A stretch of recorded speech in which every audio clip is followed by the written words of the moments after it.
Hello guys, welcome to easy embedded. So இந்த வீடியோவில் நம்ம என்ன பார்க்க போகிறோம்னா C programming road map for embedded system. போன வீடியோவில் நம்ம என்ன பார்த்தோம்னா எப்படி ஒரு எம்பெடட் இன்ஜினியராக ஆகிறதுக்கான ரோட் மேப் வந்து நம்ம பார்த்துருப்போம். அந்த வீடியோ நீங்கள் இன்னும் பார்க்கல அப்படின்னா இந்த வீடியோவோட டிஸ்கிரிப்ஷனில் அந்த வீடியோவோட லிங்க் இருக்குது. அப்புறம் ஐகார்ட்ஸ்லையும் நான் வந்து கொடுக்குறேன். அந்த வீடியோவை பார்த்துட்டு அப்புறம் இந்த வீடியோவை வந்து நீங்கள் கண்டினியூ பண்ணுங்கள். ஸோ இந்த வீடியோவில் நான் முன்னாடியே சொன்ன மாதிரி நம்ம என்ன பார்க்க போகிறோம்னா சி ப்ரோக்ராமிங்கோட ரோட் மேப் தான் பார்க்க போகிறோம். அதுக்கு முன்னாடி ஏன் வந்து சி ப்ரோக்ராமிங் வந்து எம்பெடட் சிஸ்டம்ஸில் ரொம்ப முக்கியம்னு சொல்லி பார்த்தீங்கன்னா, அதனால் வந்து ஃபாஸ்ட் அண்ட் எஃபிஷியண்ட்டாக வந்து அதோட எக்ஸிக்யூஷனை வந்து பண்ண முடியும். அது போக ஈஸியாக வந்து என்ன பண்ணலாம்னா மைக்ரோ கண்ட்ரோலரோட ரெஜிஸ்டர்ஸில் எல்லாமே நம்மளால் வந்து ஆக்சஸ் பண்ணி ப்ரோக்ராம் பண்ண முடியும். ஏன்னா நம்ம கனெக்ட் பண்ணுற ஹார்ட்வேர்ஸ் எல்லாமே வந்து பார்த்திங்கன்னா அந்த மைக்ரோ கண்ட்ரோலரோட ரெஜிஸ்டரில் தான் லிங்க் ஆகியிருக்கும். அது எல்லாத்தையுமே ஈஸியாக வந்து நம்மளால் ஆக்சஸ் பண்ணி ப்ரோக்ராம் பண்ண முடியும். அதுபோக சி ப்ரோக்ராமிங் வந்து கம்மியான மெமரி தான் வந்து கன்சியூம் பண்ணும். ஒரு எம்பெடட் சிஸ்டம்ஸில் வந்து மெமரி வந்து ஒரு மிகப்பெரிய கன்ஸ்ட்ரைன். ஸோ அதை வந்து எப்படி ஒரு எஃபிஷியண்ட்டாக அந்த மெமரியை யூஸ் பண்ணி நம்ம ப்ரோக்ராம் பண்ணுறதுல தான் ஒரு பெஸ்ட்டு எம்பெடட் இன்ஜினியர் வந்து நம்ம வந்து சொல்ல முடியும். அப்புறம் ஆல்மோஸ்ட் எல்லா மைக்ரோ கண்ட்ரோலர்ஸ்லையுமே பார்த்தீங்க அப்படின்னா இந்த சி ப்ரோக்ராமிங் வந்து யூஸ் பண்ணிகிட்ருக்காங்க. இண்டஸ்ட்ரீஸ்லேயும் பார்த்தீங்க அப்படின்னா ஸ்டார்ட் ஃப்ரம் ஒரு ஸ்மால் ஸ்கேல் இண்டஸ்ட்ரியிலேருந்து ஒரு லார்ஜ் ஸ்கேல் எம்பெடட் கம்பெனிஸ் வரைக்கும் எல்லாருமே வந்து இந்த சி ப்ரோக்ராமிங் தான் மெயினாக வந்து யூஸ் பண்ணிகிட்ருக்காங்க. அது இந்த இண்டஸ்ட்ரீஸ்லுமே பார்த்தீங்கன்னா நிறையா ஸ்டாண்டர்ட்ஸ் வந்து இருக்குது. Say for example MISRA C, அப்புறம் இன்னும் நிறையா ஸ்டாண்டர்ட்ஸ் வந்து இருக்குது. எப்படி ஒரு சி ப்ரோக்ராமிங் வந்து ஒரு ஹார்ட்வேர் எப்படி கண்ட்ரோல் பண்ணுதுங்கிற ஃப்ளோவை வந்து நான் இந்த டயக்ராமில் வந்து மென்ஷன் பண்ணியிருக்கேன். நம்ம என்ன பண்ணுவோம்னா சிபியூ வந்து நம்மளோட சிஸ்டமாக இருக்கும் ஆர் லேப்டாப்பாக இருக்கும். அதில் என்ன பண்ணுவோம்னா ஒரு text editor like say for example ஒரு விஷுவல் ஸ்டுடியோ கோட்லையோ இல்லை ஒரு கேஎல்ஐடியிலையோ இல்லை நம்ம என்ன பண்ணுவோம்னா ஒரு தேவ் C++ ஆகட்டும், இல்லைனா கோட் பிளாக்ஸ், இதில் என்ன பண்ணுவோம்னா நம்ம வந்து சி ப்ரோக்ராமிங்கை வந்து ரைட் பண்ணுவோம். அதுக்கடுத்து வந்து என்னென்னா நம்மளோட மைக்ரோ கண்ட்ரோலருக்கு வந்து நம்ம எழுதுகிற சி ப்ரோக்ராமிங் எப்படி வந்து ட்ரான்ஸ்ஃபர் ஆகுதுன்னு சொல்லி பார்த்தீங்க அப்படின்னா, இடையில வந்து கம்பைலர் அப்படிங்கிற ஒரு மீடியேட்டர் வந்து இருப்பார். அந்த மீடியேட்டரோட வேலை என்னன்னு சொல்லி பார்த்தீங்க அப்படின்னா, நம்ம எழுதுகிற இந்த சி ப்ரோக்ராமிங்கை வந்து ஒரு பைனரி லாங்குவேஜாக வந்து கன்வெர்ட் பண்ணி தருவாங்க. நம்ம எழுதுறது வந்து ஒரு high level programming language. High level programming லாங்குவேஜ்னால் நம்ம ரீட் பண்ணுற ஒரு ரீடபிள் லாங்குவேஜாக தான் இந்த ஹை லெவல் லாங்குவேஜ் வந்து இருக்குது. ஆனால் மைக்ரோ கண்ட்ரோலர் ஆகட்டும், சிபியூ ஆகட்டும், அதுக்கு தெரிஞ்சது எல்லாமே பைனரி, ஜீரோஸ் அண்ட் ஒன்ஸ். அது நம்ம எழுதுகிற அந்த ப்ரோக்ராமை இந்த கம்பைலர் தான் என்ன பண்ணுன்னு சொல்லி பார்த்தீங்க அப்படின்னா அந்த பைனரி லாங்குவேஜுக்கு வந்து கன்வெர்ட் பண்ணும். ஆஃப்டர் கம்பைலர் வந்து அதை எப்படி கன்வெர்ட் பண்ணுன்னு சொல்லி பார்த்தீங்க அப்படின்னா ஒரு ஆப்ஜெக்ட் ஃபைலாக வந்து கன்வெர்ட் பண்ணும். அந்த ஆப்ஜெக்ட் ஃபைல் வந்து மைக்ரோ கண்ட்ரோலருக்குள்ளே இருக்கிற மெமரியில் போய் வந்து ஸ்டோர் ஆகும். ஸ்டோர் ஆனதுக்கப்புறமா மைக்ரோ கண்ட்ரோலர் வந்து நம்ம என்ன சீக்வன்ஸை வந்து எழுதணுமோ, ப்ரோக்ராமிங் சீக்வன்ஸ் எழுதணுமோ அதுக்கு தகுந்த எக்ஸிக்யூஷனை வந்து அது பண்ண ஸ்டார்ட் பண்ணும். லைக் நம்ம ஒரு எரிய வைக்கிறதுக்கான சீக்வன்ஸ் எழுதியிருந்தோமோ, இல்லை ஒரு சென்சாரோட டேட்டாவை ப்ராசஸ் பண்ணுறதுக்கான சீக்வன்ஸ் எழுதியிருந்தோமோ, இல்லை ஒரு மோட்டாரை வந்து ரன் பண்ண வைக்கிற சீக்வன்ஸ் எழுதியிருந்தோமோ, அந்த சீக்வன்ஸை வந்து மைக்ரோ கண்ட்ரோலர் வந்து எக்ஸிக்யூஷன் பண்ண ஸ்டார்ட் பண்ணிடும். ஸோ இதான் வந்து சி ப்ரோக்ராமிங் வந்து ஏன் எம்பெடட் சிஸ்டம்ஸில் ரொம்ப முக்கியமாக யூஸ் பண்ணுறாங்கங்கிறதுக்கான ஒரு டெஃபனிஷன் மாதிரி.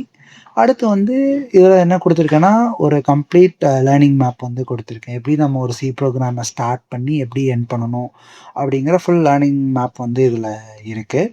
ஸோ இப்போ இதை வந்து நம்ம என்ன பண்ணலாம்னா பிரேக் டவுன் பண்ணி பார்க்கலாம். ஃபஸ்ட்டு வந்து பேசிக்ஸில் நம்ம என்ன படிக்கணும்னு சொல்லி பார்த்தீங்க அப்படின்னா வேரியபிள்ஸ்னால் என்ன, டேட்டா டைப்ஸ்னால் என்ன, கீவேர்ட்ஸ்னால் என்ன, கான்ஸ்டன்ட்ஸ்னால் என்ன, இன்புட் அவுட்புட் எப்படி கொடுக்கறது, கமெண்ட்ஸ் எப்படி யூஸ் பண்ணுறது, இந்த மாதிரியான பேசிக்ஸ் வந்து நமக்கு தெரியணும். லைக் எந்த ப்ரோக்ராமிங் லாங்குவேஜ் எடுத்துக்கிட்டிங்கனாலுமே இதான் வந்து பேசிக்ஸு. இதை வந்து நம்ம வந்து மஸ்ட்டாக வந்து படித்தே ஆகணும். அது மட்டும் இல்லாமல் டேட்டா டைப்ஸில் வந்து மெயினாக வந்து நம்ம வந்து அதோட சைஸஸ் வந்து நம்ம தெரிஞ்சு வச்சுக்கணும். லைக் இன்டீஜர் எவ்வளோ சைஸ் எடுத்துக்கும், கேரக்டர் எவ்வளோ சைஸ் எடுத்துக்கும், ஃப்ளோட் எவ்வளோ சைஸ் எடுத்துக்கும், இதெல்லாமே வந்து நம்ம வந்து தெரிஞ்சு வச்சுக்கணும். அடுத்து வந்து operators. Like arithmetic operator, relational operator, logical operator, assignment operator, increment R decrement, ternary operator. இதோட நாலேஜ் எல்லாமே வந்து நமக்கு வந்து தெரியணும். ஸ்டேஜ் நம்பர் 3 பார்த்தீங்க அப்படின்னா control statements and loops. Like if else, nested if, ஸ்விட்ச் cases, while, do while, for loop. இதை பற்றி எல்லாமே வந்து நமக்கு தெரிஞ்சு வச்சுக்கணும். நம்ம இந்த கான்செப்ட்ஸை வந்து படிக்கிறதோட நம்ம என்ன பண்ணணும்னு சொல்லி பார்த்தீங்க அப்படின்னா, அந்த கான்செப்டை வச்சு நம்மளே வந்து ஒரு ப்ரோக்ராமை வந்து டெவலப் பண்ணணும். இப்போ ஃபார் எக்ஸாம்பிள் நம்ம என்ன பண்ணணும்னு சொல்லி பார்த்தீங்க அப்படின்னா, ஒரு கால்குலேட்டர் பேஸ்டு ஒரு ப்ரோக்ராம் வந்து ரெடி பண்ணணும். அதை எப்படியெல்லாம் ரெடி பண்ணலாம்னா, இஃபெல்ஸ் யூஸ் பண்ணி ரெடி பண்ணலாம். இல்லைன்னா நம்ம வந்து அந்த கால்குலேட்டர் ப்ரோக்ராமே ஸ்விட்ச் கேசஸை வச்சு யூஸ் பண்ணி ப்ரோக்ராம் பண்ணலாம். அப்போ நம்ம வந்து கம்பேரிசன் பண்ணி பார்க்கணும்.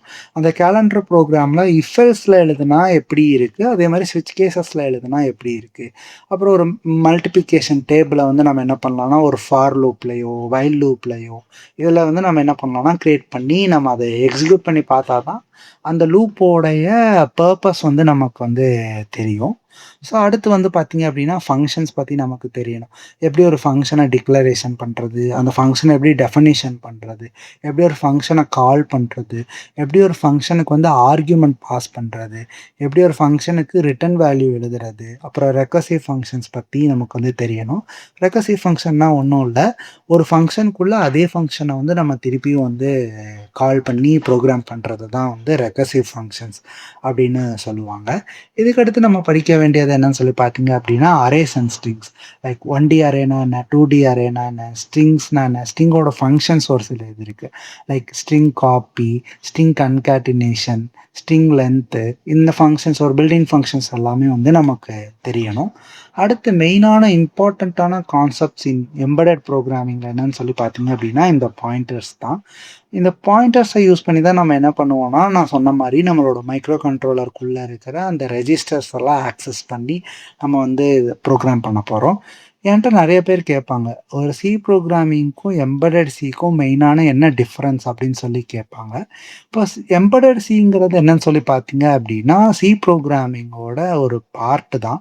நம்ம எம்பெடட் சியில் என்ன பண்ணுறோன்னா, சி ப்ரோக்ராமிங்கோட அந்த ஐடியாஸை எடுத்துட்டு அதை எப்படி ஒரு மைக்ரோ கண்ட்ரோலரில் இம்ப்ளிமெண்ட் பண்ணி எப்படி நம்ம ஒரு ஹார்ட்வேரை கண்ட்ரோல் பண்ணுறோம். லைக் ஒரு ஹார்ட்வேர் கண்ட்ரோல் பண்ணுறதுக்கும் ஒரு சிஸ்டமை ரெடி பண்ணுறதுக்கும் தான் பார்த்தீங்க அப்படின்னா நம்ம சி ப்ரோக்ராமிங்கை யூஸ் பண்ணி கண்ட்ரோல் பண்ணுறோம். அதுக்கு தான் வந்து நம்ம எம்பெடட் சியை வந்து யூஸ் பண்ணுறோம்.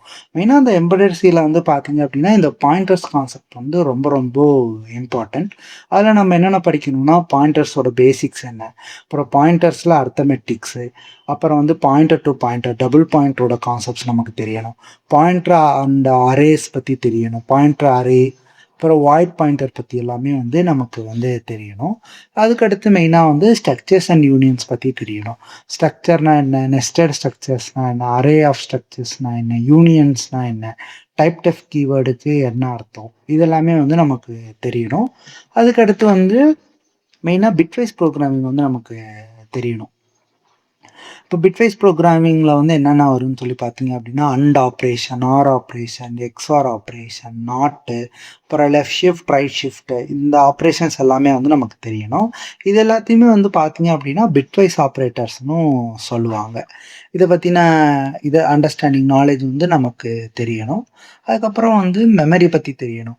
எப்படி வந்து நம்ம எழுதுகிற ப்ரோக்ராமில் இருக்கிற வேரியபிள்ஸ் எல்லாமே மெமரியில் போய் எப்படி ஸ்டோர் ஆகுது, அந்த மாதிரியான கான்செப்ட்ஸ் எல்லாமே நமக்கு தெரியும். லைக் ஸ்டாக்னா என்ன, ஹீப்னா என்ன, ஸ்டாட்டிக் மெமரினா என்ன, டைனமிக் மெமரினா என்ன, இதை பற்றின நாலேஜஸ் வந்து நமக்கு தெரியணும். எப்படி அந்த மெமரி லேஅவுட் வந்து எப்படி இருக்கும் அப்படிங்கிறத நமக்கு வந்து தெரியணும்.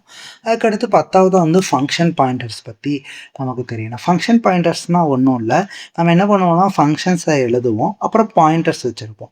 இப்போ இந்த பாயிண்டரை யூஸ் பண்ணி எப்படி அந்த ஃபங்க்ஷனை ஆக்சஸ் பண்ணுறது, அதான் வந்து பார்த்தீங்க அப்படின்னா இந்த ஃபங்க்ஷன் பாயிண்டர் கான்செப்ட்டு. மெயினாக இதெல்லாம் எங்கே யூஸ் பண்ணுவாங்க சொல்லி பார்த்தீங்க அப்படின்னா, ஸ்டேட் மிஷின்ஸ் ஆகட்டும், menu systems, driver layers, RTOS, இதில் எல்லாத்தையுமே வந்து மெயினாக வந்து யூஸ் பண்ணுவாங்க. நான் இப்போ காட்டுற இந்த வீடியோல பார்த்தீங்க அப்படின்னா, அவன் இம்ப்ளிமெண்ட் பண்ணியிருக்கிறது வந்து இந்த ஃபங்ஷன் பாயிண்டரோட கான்செப்ட்ஸ் தான். இதில பார்த்தீங்கன்னா வந்து 4 எல்இடி வந்து இதில வந்து பிளிங்க் ஆகும். அந்த 4 எல்இடியோட பிளிங்கிங் அண்ட் ஆஃப் ஃபங்ஷன் வந்து பார்த்தீங்க அப்படின்னா, நான் 4 ஃபங்ஷன் வந்து கிரியேட் பண்ணியிருக்கேன். அது எல்லாத்தையுமே வந்து த்ரூ இந்த ஃபங்ஷன் பாயிண்டர் வழியா நான் என்ன பண்ணியிருக்கேன்னா, ஆக்சஸ் பண்ணி நான் டைரக்ட்டா வந்து மைக்ரோ கண்ட்ரோலர்ல ஃபிளாஷ் பண்ணி, இப்ப அந்த சீக்வென்ஸ் எக்ஸிக்யூஷன தான் நீங்க வந்து அந்த வீடியோல வந்து பார்த்துட்ருக்கீங்க. ஸோ அடுத்து வந்து பார்த்தீங்க அப்படின்னா, நம்ம நெறையா வந்து மினி ப்ராஜெக்ட்ஸ் வந்து இந்த சி ப்ரோகிராமிங்கில பண்ணணும். லைக் நான் சொன்ன மாரி பிகினர் லெவல்ல இருந்தீங்கன்னா, ஒரு கால்குலேட்டர், ஒரு டெம்பரேச்சர் கன்வெர்ட்டர். இந்த டெம்பரேச்சர் கன்வெர்ட்டர்ஸ்ல போறப்ப தான் நமக்கு என்ன யூஸ் ஆகும்னா, அந்த அர்த்தமெட்டிக் ஆப்பரேட்டர்ஸ் எல்லாத்தோட யூசிங் இருக்கும். அப்புறம் நம்பர் கெஸ்ஸிங் கேமு. ஒரு இன்டர்மீடியேட்டடா இருந்தீங்கன்னா, ஒரு ஸ்டூடண்ட் மேனேஜ்மென்ட் எப்படி பண்றது? By using arrays and structures இதெல்லாம் யூஸ் பண்ணி எப்படி அந்த ஸ்டூடண்ட்டோட டேட்டாவ ஸ்டோர் பண்றது? அப்புறம் அட்வான்ஸ்டா இருந்தீங்கன்னா, எப்படி ஒரு கமாண்ட் லைன் கால்குலேட்டர ரெடி பண்றது? அப்புறம் நான் சொன்ன மாரி எம்பெடட் ரெஜிஸ்டரோட சிமுலேஷன வந்து நீங்க பண்ணி பார்க்கணும் அங்க. எப்படி அந்த எம்பெடட் ரெஜிஸ்டர் ஒர்க் ஆகும்? அந்த ரெஜிஸ்டர எப்படி நம்ம வந்து ப்ரோகிராமிங்ல ரைட் பண்ணி எப்படி அத மாடல் பண்றது? அப்படியெல்லாம் நம்ம பண்ணா தான், நமக்கு வந்து அந்த சி ப்ரோகிராமிங்கோட இம்பார்ட்டன்ஸ் வந்து நமக்கு தெரியும். அது போக நம்ம என்ன பண்ணணும்னு சொல்லி பார்த்தீங்க அப்படின்னா, ஜஸ்ட் ஒரு சின்டாக்ஸ மனப்பாடம் பண்றது, ஒரு கோட மனப்பாடம் பண்றது மட்டும் இல்லாம, அத புரிஞ்சுகிட்டு நம்ம என்ன பண்ணணும்னு சொல்லி பார்த்தீங்க அப்படின்னா, கொஞ்சம் கொஞ்சம் ப்ராப்ளம்ஸ வந்து நம்ம சால்வ் பண்ணணும். Like for example hacker rank இருக்கு, லீட் கோட் இருக்கு. இதுலலாம் பார்த்தீங்க அப்படின்னா, சி ப்ரோகிராமிங்கோட ஒரு சில அ ப்ராப்ளம்ஸ் வந்து குடுத்துருப்பாங்க. அந்த ப்ராப்ளம்ஸ் எல்லாமே வந்து நம்ம சால்வ் பண்ணணும். என்னோட ஒரு டிப் வந்து என்னன்னு சொல்லி பார்த்தீங்க அப்படின்னா, நம்ம மெயினா இப்ப இந்த சி புரோகிராமிங்க வந்து ஒரு எம்பெடட் சிஸ்டம்ஸ்ல இம்ப்ளிமெண்ட் பண்றனால, நம்ம என்ன பண்ணணும்னா, நம்ம கத்துக்கிற அந்த சி புரோகிராமிங் கான்செப்ட்ட வந்து ஒரு ரியல் டைம் எம்பெடட் அப்ளிகேஷன்ல வந்து நம்ம இம்ப்ளிமெண்ட் பண்ணி, அத டெஸ்ட் பண்ணி, அப்புறம் வேலிடேட் பண்ணிட்டோம்னு சொல்லி பார்த்துக்கோங்கன்னு வச்சுக்கோங்க. அந்த கான்செப்ட் வந்து நமக்கு மறக்கவே மறக்காது. லைக் எக்ஸாம்பிள் நான் அந்த ஃபங்ஷன் பாயிண்டர் எக்ஸாம்பிள் காட்டுனேன் பாருங்க.